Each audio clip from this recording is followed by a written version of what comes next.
Hello दोस्तों, तो स्वागत है आपका हमारे online study channel Pawar study point पर। तो दोस्तों, आज हम राजस्थान पटवारी परीक्षा से संबंधित टॉप 100 ल्यूसेंट जीके देखेंगे, जो आपके पटवारी एग्जाम के लिए बहुत ही महत्वपूर्ण है। इसलिए वीडियो को जरा भी स्किप ना करें, क्योंकि वीडियो आपके लिए बहुत ही यूजफुल रहने वाला है।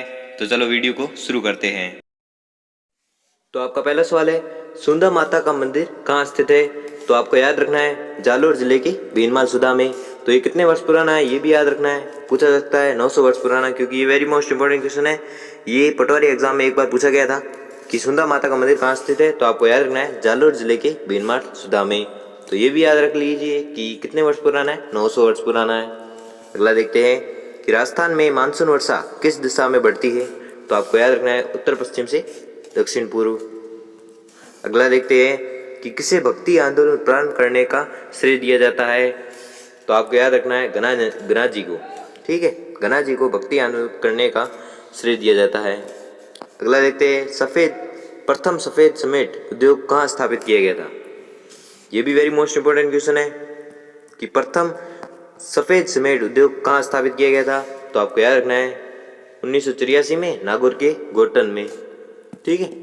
अगला देखते हैं कि दक्कन प्रथा पर सबसे पहले रोक कहाँ लगाई गई थी? तो दक्कन प्रथा पर सबसे पहले रोक कहाँ लगाई गई थी? तो आपको याद रखना है उदयपुर में मेरवाड़ के महाराणा स्वरूप सिंह के समय में इसे गैर कानूनी घोषित किया गया, यानी कि उदयपुर में रोक लगा दी गई थी और उदयपुर के मेवाड़ में, ठीक है, सर्वप्रथम महाराणा स्वरूप सिंह के काल में हुई थी, रोक लगा दी गई थी। किस प्रथा को? दक्कन प्रथा को। कब? तो आपको याद रखना है महाराणा स्वरूप सिंह के काल में। और कहाँ? तो उदयपुर में, उदयपुर के मेवाड़ में, या मेवाड़ के उदयपुर में, सेम ही। ठीक है। तो अगला देखते हैं कि राजस्थान में सबसे भयंकर छप्पनिया अकाल किस साल पड़ा था? तो राजस्थान में एक भयंकर अकाल पड़ा था। तो ये भी वेरी मोस्ट इंपोर्टेंट क्वेश्चन है, क्योंकि एक बार पूछा गया था कि राजस्थान में भयंकर अकाल छप्पनिया अकाल किस वर्ष में पड़ा था? तो आपको याद रखना है 1956। बहुत ही वेरी मोस्ट इंपोर्टेंट क्वेश्चन है, तो आपको याद रखना है। अगला देखते हैं कि किसे किसान आंदोलन का जनक माना जाता है? तो आपको याद रखना है विजय सिंह पथिक को किसान आंदोलन का जनक माना जाता है। ठीक है। अगला देखते हैं कि राजस्थान में अरावली पर्वतमाला की दिशा है, तो कौन सी दिशा है? दक्षिण पश्चिम से उत्तर पूर्व। ये संसार की सबसे बड़ी पर्वतमाला, ये भी याद रखना कि संसार की सबसे बड़ी पर्वतमाला कौन सी है? तो आपको याद रखना है अरावली पर्वतमाला। अगला देखते हैं कि 2001 से 2011 में दशाब्दी जनसंख्या वृद्धि का प्रतिशत क्या है?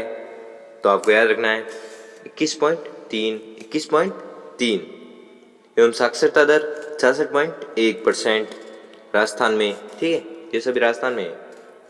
तो राजस्थान में 2001 से 2011 में दशाब्दी जनसंख्या वृद्धि दर का प्रतिशत है, यानी कि 10 वर्षों में कितनी जनसंख्या वृद्धि हुई है?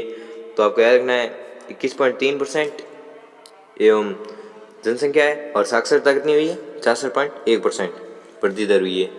अगला देखते हैं कि राजस्थान दिवस मनाया जाता है, तो आपको याद रखना है 30 तारीख को मनाया जाता है, तीसरे महीने, यानी कि मार्च के 30 तारीख को मनाया जाता है राजस्थान दिवस। ठीक है, 30 मार्च को मनाया जाता है।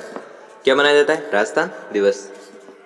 अगला देखते हैं कि कहाँ पर राजस्थान टेक्निकल विश्वविद्यालय स्थापित है? कहाँ पर राजस्थान टेक्निकल विश्वविद्यालय स्थापित है? ये वेरी मोस्ट इंपोर्टेंट क्वेश्चन है, क्योंकि कोटा में स्थित है। ठीक है, तो आपको ये भी याद रखना है कि नोट है कि राजस्थान के सभी अभियांत्रिक एवं MBA कॉलेज भी कोटा में है, और राजस्थान टेक्निकल विश्वविद्यालय की स्थापना 2000 कब हुई?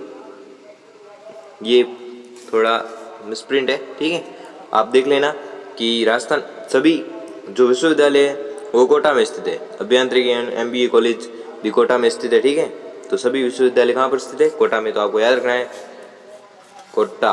अगला देखते हैं कि हिंदी की महान कवि मीराबाई की जन्मभूमि है। हिंदी की महान कवि मीराबाई की जन्मभूमि है। ये वेरी मोस्ट इंपोर्टेंट क्वेश्चन है, पटवारी एग्जाम में बार बार पूछा जाता है कि हिंदी की महान कवि मीराबाई की जन्मभूमि कौन सी? तो आपको याद रखना है कुड़की गांव है जहाँ पर मीराबाई का जन्म हुआ था।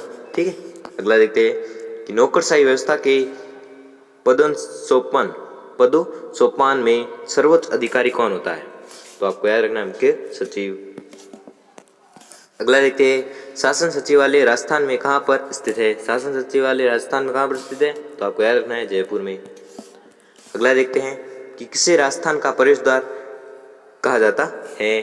किसे राजस्थान का प्रवेश द्वार कहा जाता है? तो आपको याद रखना है भरतपुर। ठीक है, तो भरतपुर कहाँ पर है, किस दिशा में है, वो भी आपको पता होगा कि भरतपुर पूर्व दिशा में है। ठीक है, इसलिए ये प्रवेश द्वार है। अगला देखते हैं, ये भी वेरी मोस्ट इंपोर्टेंट है। और अगला देखते हैं कि दूसरा सबसे बड़ा शहर राजस्थान का कौन सा है? तो आपको याद रखना है जोधपुर। ठीक है, और पहला कौन सा है ये भी याद रखना, जैसलमेर। ठीक है, पहला जैसलमेर है और दूसरा कौन सा है? जोधपुर। अगला देखते हैं कि मेवाड़ के महाराणा कुंभा द्वारा किसने दुर्ग बनाए थे? मेवाड़ के महाराणा कुंभा कितने दुर्ग बनाए थे? ठीक है, तो आपको याद रखना है महाराणा कुंभा ने 32 दुर्ग बनाए थे अकेले। तो है कितने दुर्ग वो भी आपको पूछा जा सकता है, तो आपको याद रखना है 84 दुर्ग है, जिसमें महाराणा कुंभा ने मेवाड़ में सिर्फ पूरे 32 दुर्ग अकेले बनवाए थे। ठीक है, अगला देखते हैं कि महुआ के पेड़ राजस्थान में कहाँ पाए जाते हैं? महुआ के पेड़ राजस्थान में कहाँ पाए जाते हैं? तो ये मिसप्रिंट है। ठीक है, उदयपुर एवं चित्तौड़गढ़ में पाए जाते हैं। तो महुआ के पेड़ राजस्थान में कहाँ पाए जाते हैं? तो आपको बताना है उदयपुर व चित्तौड़गढ़ में। अगला देखते हैं कि नाथ द्वारा से प्रतिष्ठित श्रीनाथ जी की मूर्ति औरंगजेब के समय कहाँ से लाई गई थी? नाथ द्वारा से प्रतिष्ठित श्रीनाथ जी की मूर्ति औरंगजेब के समय में कहाँ से लाई गई थी? तो आपको याद रखना है वृंदावन से लाई गई थी। अगला देखते हैं कि जयपुर शहर को गुलाबी रंग से रंग लाने का श्रेय किसे दिया जाता है? तो जयपुर शहर को गुलाबी रंग से रंग दिए जाने का श्रेय किसे दिया जाता है? तो आपको याद रखना है, वेरी मोस्ट इंपॉर्टेंट क्वेश्चन है, कि महाराजा सर्वाराम सिंह द्वितीय को। ठीक है, ये वेरी मोस्ट इंपॉर्टेंट क्वेश्चन है, तो आपको याद रखना है, क्योंकि ये बार बार पूछा जाता है कि जयपुर शहर को गुलाबी रंग से रंग दिए जाने का श्रेय किसे जाता है? तो महाराजा सर्वाराम सिंह द्वितीय को। अगला देखते हैं कि गणेश्वर सभ्यता के अवशेष चिन्ह कहाँ पर उपस्थित है? गणेश्वर सभ्यता के अवशेष चिन्ह कहाँ पर उपस्थित है? तो आपको याद रखना है सीकर में। यहाँ तो आप पढ़ते हैं कि सीकर में यहाँ शुद्ध तांबे से बर्तन एवं आभूषण बनाए जाते हैं और तांबे का निर्यात किया जाता है। गणेश्वर सभ्यता के अवशेष चिन्ह कहाँ पाए जाते हैं? तो आपको याद रखना है सीकर में। ठीक है, और यहाँ पर शुद्ध तांबे से बर्तन एवं आभूषण बनाए जाते हैं। ठीक है, शुद्ध तांबे से बनाए जाते हैं और एवं तांबे का निर्यात भी किया जाता है। ठीक है, अगला है कि अजमेर के तारागढ़ दुर्ग को किस अन्य नाम से जाना जाता है? तो आपको याद रखना है किस अन्य नाम से जाना जाता है? गढ़बिटली। ठीक है, गढ़बिटली के नाम से जाना जाता है। तो आप इसके बारे में पढ़ते हैं कि अजमेर शहर के 2.5 दिन के झोपड़े के पीछे स्थित है। कहाँ पर स्थित है? अजमेर शहर के 2.5 दिन के झोपड़े के पीछे स्थित है, यानी कि यह कहाँ पर है? अजमेर में। ठीक है, अगला है कि आबू के परमाणु की प्राचीन राजधानी क्या थी? तो आपको याद रखना है Chandravati. Very most important question है कि आबू के परमाणु की प्राचीन राजधानी क्या थी? तो आपको याद रखना है चंद्रावती। और आबू के परमाणु का मूल पुरुष धर्मराज के नाम से प्रसिद्ध है। आबू के परमाणु का मूल पुरुष कौन है? धर्मराज के नाम से प्रसिद्ध है। ठीक है, मूल पुरुष धर्मराज के नाम से प्रसिद्ध है। अगला है कि अलाउद्दीन खिलजी की जालोर विजय के समय वहाँ का शासक कौन था? तो आपको याद रखना है कानरदे। ठीक है, अलाउद्दीन खिलजी की जालोर विजय के समय वहाँ का शासक कौन था? तो आपको याद रखना है कानरदे। अगला है अजमेर आने वाला प्रथम अंग्रेज कौन था? वेरी मोस्ट इंपोर्टेंट क्वेश्चन है कि अजमेर आने वाला प्रथम अंग्रेज कौन था? तो आपको याद रखना है सर टॉमस रो। अगला देखते हैं कि किसके साथ राजस्थान की सबसे छोटी अंतर्राज्यीय सीमा मिलती है? तो आपको याद रखना है पंजाब। कितने? 92 किलोमीटर। सबसे छोटी यानी सबसे कम अंतर्राज्यीय सीमा मिलती है राजस्थान से, तो आपको याद रखना है पंजाब से कितनी? 92। ठीक है, किलोमीटर, 92 किलोमीटर। अगला है सन सिटी के नाम से जाना जाता है। वेरी मोस्ट इंपॉर्टेंट क्वेश्चन है कि सन सिटी के नाम से कौन जाना जाता है, तो आपको याद रखना है जयपुर शहर। जयपुर शहर सन सिटी के नाम से जाना जाता है और शहर यह राजस्थान का दूसरा सबसे बड़ा नगर है। अभी हमने पढ़ा कि सबसे दूसरा बड़ा नगर कौन सा है, तो आपको याद रखना है जोधपुर और पहला जैसलमेर। ठीक है, अगला देखते हैं कि राजस्थान का पूरा क्षेत्रफल भारत के क्षेत्रफल का लगभग कितना % है, तो आपको याद रखना है 11%। असलियत में है तो 10.41% है। ठीक है, लेकिन आप 11% भी लिखोगे तो भी आपका राइट हो जाएगा। ठीक है, अगला देखते हैं कि राजस्थान की आकृति किस कोण की तरह है, तो आपको याद रखना है किस कोण नहीं है, कोण है, कोण किस कोण की तरह है, तो आपको याद रखना है विषम कोण चतुर्भुज की तरह राजस्थान की आकृति है। ठीक है, अगला देखते हैं कि राजस्थान में गुरु शिखर की चोटी की लंबाई या ऊंचाई कितनी है, ऊंचाई कितनी है, तो आपको याद रखना है 1722 मीटर। अगला देखते हैं कि राजस्थान के कौन से जिले का क्षेत्रफल सबसे ज़्यादा है, तो राजस्थान के कौन से जिले का क्षेत्रफल सबसे ज़्यादा है, तो आपको याद रखना है जैसलमेर। और कितना है 38,401 वर्ग किलोमीटर। ठीक है, अभी हमने कहा कि सबसे बड़ा नगर कौन सा है, तो जैसलमेर, और उनका क्षेत्रफल है 38,401। अगला देखते हैं कि जयपुर में कुल कितने जिले हैं, जयपुर में नहीं राजस्थान में कुल कितने जिले हैं, तो आपको याद रखना है 33 जिले एवं जनसंख्या के अनुसार जयपुर सबसे बड़ा है और क्षेत्रफल की दृष्टि से जैसलमेर। ठीक है, अगला देखते हैं कि विश्व पर्यावरण दिवस कब मनाया जाता है। विश्व पर्यावरण दिवस कब मनाया जाता है, 5 जून को। ठीक है, अगला देखते हैं कि लोकमानस में सुगंध चिड़ी को किस माता का स्वरूप माना जाता है। वेरी मोस्ट इंपॉर्टेंट क्वेश्चन है कि लोकमानस में सुगंध चिड़ी को किस माता का स्वरूप माना जाता है, तो आपको याद रखना है आवड़ माता का। किस माता का, आवड़ माता का। अगला देखते हैं कि रामलाल, अली, रज्जा एवं हसन जैसे प्रसिद्ध चित्रकारों का त्रिगुट किस चित्र शैली से संबंधित है, तो आपको याद रखना है बीकानेर चित्रकला शैली से संबंधित है। रामलला, अली, रज्जा एवं हसन, ये चित्र शैली कौन सी है, बीकानेर चित्रकला शैली। तो अगला है राज्य की कुल स्थलीय सीमा कितनी है, तो राजस्थान की स्थलीय सीमा कितनी है 5,920। 5,920 क्या है स्थलीय सीमा किसकी, राजस्थान की। अगला देखते हैं कि राजस्थान में सर्वप्रथम वनस्पति घी की फैक्ट्री कब खोली गई। वनस्पति घी की फैक्ट्री कब खोली गई, तो आपको याद रखना है 1964 में। और कहाँ खोली गई, तो राजस्थान के भीलवाड़ा में। तो राजस्थान में सर्वप्रथम वनस्पति घी की फैक्ट्री कहाँ खोली गई, तो आपको याद रखना है भीलवाड़ा में। कब, तो 1964 में। अगला देखते हैं कि राजस्थान का सबसे पूर्वी जिला कौन सा है। राजस्थान का सबसे पूर्वी जिला कौन सा है, तो आपको याद रखना है धौलपुर, ये सबसे पूर्व में। और पश्चिम में कहे तो जैसलमेर। ठीक है, अगला देखते हैं कि किस खेल को राजस्थान में राजकीय खेल घोषित किया गया है। वेरी मोस्ट इंपॉर्टेंट क्वेश्चन है कि किस खेल को राजस्थान में राजकीय खेल घोषित किया गया, तो आपको याद रखना है बास्केटबॉल को राजकीय खेल घोषित किया गया है। अगला देखते हैं कि प्रथम विधानसभा अध्यक्ष राजस्थान में कौन है। प्रथम विधानसभा अध्यक्ष राजस्थान के कौन थे, तो राजस्थान के प्रथम विधानसभा अध्यक्ष नरोत्तम लाल जोशी थे। ठीक है, अगला देखते हैं कि महाराणा प्रताप व मानसिंह के बीच 21 जून 1556 को प्रसिद्ध युद्ध कहाँ हुआ था। Very most important question, very most important question है कि महाराणा प्रताप व मानसिंह के बीच 21 जून 1576 को प्रसिद्ध युद्ध कहाँ हुआ, तो आपको पता ही होगा ये युद्ध हल्दीघाटी का युद्ध था। ठीक है, तो ये कहाँ हुआ था, तो आपको ये याद रखना है नाथद्वारा के निकट हल्दीघाटी में। अगला है कि केंद्रीय सरसों अनुसंधान केंद्र की स्थापना कब और कहाँ हुई। केंद्रीय सरसों अनुसंधान केंद्र की स्थापना कब हुई, कब और कहाँ हुई, तो आपको याद रखना है 20 अक्टूबर 1993 को केंद्रीय सरसों अनुसंधान केंद्र की स्थापना हुई। 20 अक्टूबर 1993, तो कहाँ हुई, तो ये भी आपको याद रखना है जयपुर जिले में, जयपुर जिले के सेवर में। अगला देखते हैं कि किस स्थान पर हुए कृषक नरसंहार हत्याकांड को महात्मा गांधी ने जलियांवाला बाग हत्याकांड से भी बढ़कर बताया, तो आपको याद रखना है नीमूचना। ये भी वेरी मोस्ट इंपॉर्टेंट क्वेश्चन है। नीमूचना पर इस साल पटवारी एग्जाम में पक्का जरूर क्वेश्चन आएगा निमुचना पर। अगला है कि कर्नल जेम्स टॉड ने किस युद्ध को मेवाड़ की मैराथन कहा है। वेरी मोस्ट इंपोर्टेंट क्वेश्चन है कि कर्नल जेम्स टॉड ने किस युद्ध को मेवाड़ की मैराथन कहा है। तो आपको याद रखना है देवेर के युद्ध को।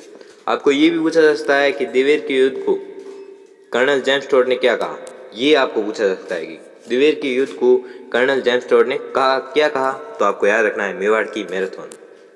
वेरी मोस्ट इंपोर्टेंट क्वेश्चन है, ध्यान से पढ़े। तो राजस्थान का क्षेत्र आज़ादी के पहले क्या कहलाता था। तो आपको याद रखना है राजपूताना।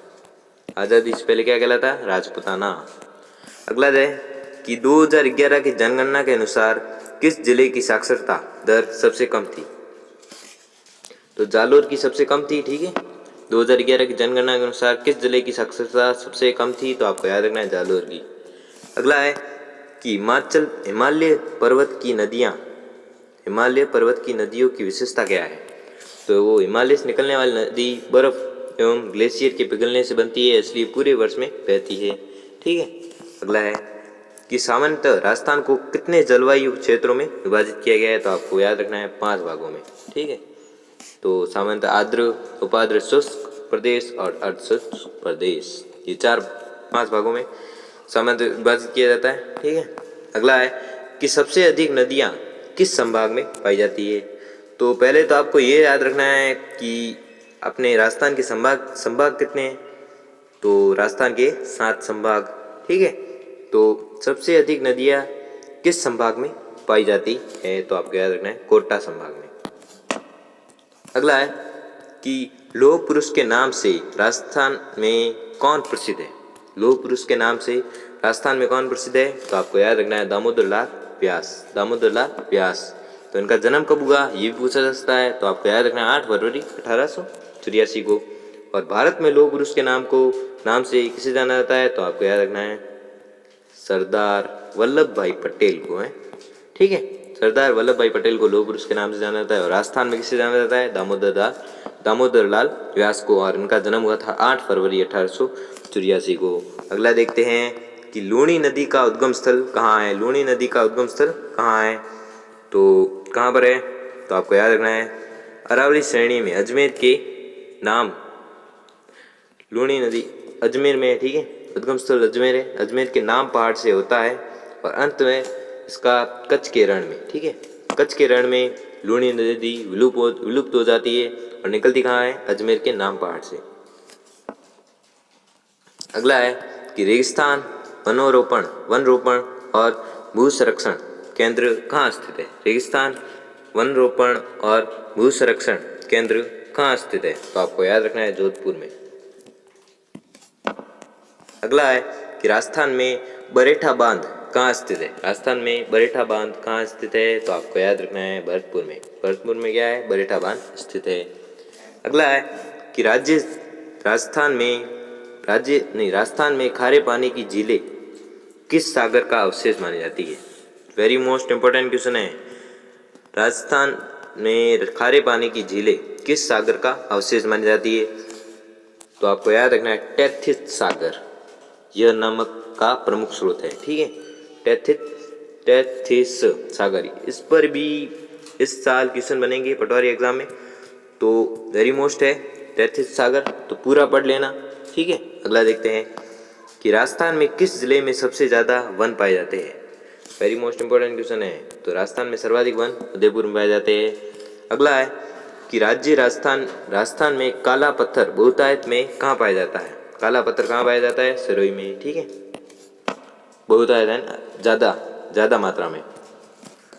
अगला है कि राजस्थान पर्यटन विकास निगम लिमिटेड की स्थापना कब हुई थी। राजस्थान पर्यटन विकास निगम लिमिटेड की स्थापना कब हुई थी। तो आपको याद रखना है 1 अप्रैल 1979 में। अगला है कि राजस्थान के किन जिलों में कोई भी नदी नहीं है। वेरी मोस्ट इंपोर्टेंट क्वेश्चन है कि राजस्थान के किन जिलों में कोई भी नदी नहीं है। तो आपको याद रखना है बीकानेर व चूरू में कोई भी नदी नहीं है। अगला है कि राजस्थान का सबसे अधिक फेल्सपार किस जिले में प्राप्त किया जाता है। राजस्थान का सबसे अधिक फेल्सपार किस जिले में प्राप्त किया जाता है। तो आपको याद रखना है अजमेर जिले में। ठीक है। अगला देखते हैं कि मारवाड़ का प्रताप किससे माना जाता है। वेरी मोस्ट इंपॉर्टेंट क्वेश्चन है कि मारवाड़ का प्रताप किसे माना जाता है। तो आपको याद रखना है चंद्रसेन को। और आपको ये भी प्रश्न पूछा जा सकता है कि प्रताप का अग्रगामी किसे कहा जाता है। प्रताप का अग्रगामी, ठीक है, प्रताप का अग्रगामी किसे कहा जाता है। तो आपको याद रखना है राव चंद्र सेन को, ठीक है, क्योंकि महाराणा प्रताप चंद्रसेन की पद चिन्हों पर चले थे, इसलिए महाराणा प्रताप को नहीं, चंद्रसेन को प्रताप का अग्रगामी कहा जाता है, ठीक है। अगला देखते हैं कि पश्चिम विक्षोभ के कारण राजस्थान में शीतकाल में होने वाली वर्षा को क्या कहा जाता है। मावठ। शीतकाल में होने वाली वर्षा को क्या कहा जाता है। मावठ। अगला है कि स्वर्ण रेखा किस नदी को कहा जाता है। स्वर्ण रेखा किस नदी को कहा जाता है। वेरी मोस्ट इंपोर्टेंट क्वेश्चन है कि स्वर्ण रेखा किस नदी को कहा जाता है। तो आपको याद रखना है माही नदी को क्या कहा जाता है, स्वर्ण रेखा। अगला है कि डूंगरपुर और बांसवाड़ा को पृथक करने वाली नदी है। डूंगरपुर और बांसवाड़ा को पृथक करने वाली यानी अलग करने वाली नदी है, आपको याद रखना है माही नदी, जो डूंगरपुर और बांसवाड़ा को पृथक करती है। अगला है कि कौन सा अभ्यारण्य घड़ियालों की प्रजाति को संरक्षित करता है। तो आपको याद रखना है राष्ट्रीय चंबल अभ्यारण्य। राष्ट्रीय चंबल अभ्यारण्य जो घड़ियालों की प्रजाति को संरक्षित करता है। अगला है कि कर्क रेखा को दो बार पार करने वाली नदी कौन सी है। दो बार काटने वाली या पार या काटने वाली नदी, काटने वाली नदी कौन सी है। तो आपको याद रखना है माही नदी, जो कर्क रेखा को ऐसे दो बार काटती है, ठीक है। अगला है कि अरावली की सबसे ऊंची चोटी शिखर कौन सा है। अरावली की सबसे ऊंची चोटी शिखर कौन सी है। तो आपको याद रखना है गुरु शिखर, ठीक है, और जिसकी लंबाई कितनी है 1722 लगभग। अगला है कि हीरे के भंडारों की खोज कहाँ हुई थी। वेरी मोस्ट इंपोर्टेंट क्वेश्चन है कि हीरे के भंडारों की खोज कहाँ हुई थी। तो आपको याद रखना है केसरपुरा चित्तौड़गढ़ में, ठीक है। अगला है कि शीशे की सबसे बड़ी खान कहाँ स्थित है। शीशे की सबसे बड़ी खान कहाँ स्थित है। वेरी मोस्ट इंपोर्टेंट क्वेश्चन है कि शीशे की सबसे बड़ी खान कहाँ स्थित है। तो आपको याद रखना है जावर में, ठीक है, जावर में शीशे की सबसे बड़ी खान स्थित है। अगला है कि राजस्थान का सबसे बड़ा जिप्सम का जमाव कहाँ मिलता है। राजस्थान का सबसे बड़ा जिप्सम का जमाव कहाँ मिलता है। तो आपको याद रखना है जामसर बीकानेर में राजस्थान का सबसे बड़ा जिप्सम जमा होता है। कहाँ पर होता है, जामसर। जामसर कहाँ पर है, बीकानेर में, ठीक है। अगला देखते हैं कि झामर कोटड़ा क्षेत्र किस जिले में स्थित है। झामर कोटड़ा क्षेत्र किस जिले में स्थित है। तो आपको याद रखना है किस जिले में, उदयपुर। उदयपुर कहाँ पर, राजस्थान में, ठीक है। अगला है कि जैसलमेर किस खनिज के लिए प्रसिद्ध है। वेरी मोस्ट इंपोर्टेंट क्वेश्चन है, बहुत बार पूछा गया है कि जैसलमेर किस खनिज के लिए प्रसिद्ध है। तो आपको याद रखना है चूना पत्थर के लिए। अगला है कि राजस्थान में बेंटोनाइट के भंडार कहाँ स्थित है। बेंटोनाइट के भंडार कहाँ स्थित है। तो आपको याद रखना है झालावाड़ में। कहाँ पर स्थित है, बेंटोनाइट के भंडार झालावाड़ में, ठीक है। अगला देखते हैं कि बनास नदी का उद्गम स्थल है। बनास नदी का उद्गम स्थल है। तो आपको याद रखना है खमनोर। खमनोर की पहाड़ियाँ कहाँ पर है, राजसमंद में, ठीक है। अगला है कि राजस्थान में बहने वाली सबसे लंबी नदी कौन सी है।